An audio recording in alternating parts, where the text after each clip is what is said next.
ти и твојата партија, наместо да зборувате за сегашноста и мината, многу повеќе сака да се бавите со минатото.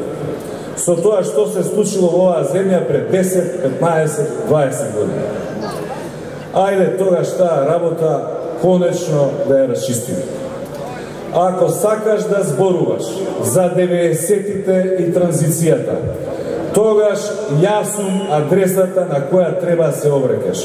Радмила, Зоран Јовановски, Гордан, Ана, Андреј, Зоки Заев, со таа работа немаат никаква врска. Ти, Никола, со твоите 9 години во влада, 4 како министер и 5 како премиер. И јас со моите 8 премиерски години сме вистинските соговорници за таа тема.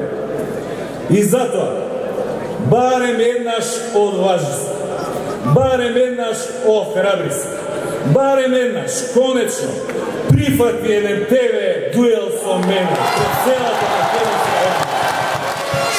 И дефинитивно да расчистиме и за приватизацијата на Фершбет и Скопска пивара, ама и за продажбата на ОКТА и националната платежна картичка. Да расчистиме и за ТАТ, и за Сведнил, и за Надеж, и за Аналитико, и за председателскиот, и за НАТО самитот во Охрид.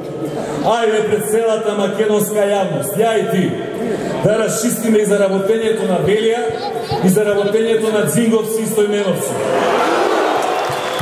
и за историската улога на Глигоров, и за улогата на Кљусев и Вујко Тимјелков.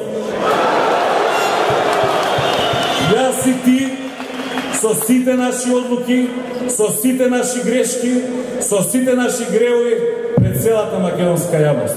Па народот нека оцени кој е патриот, а кој предавник, кој градел, а кој растурал држава.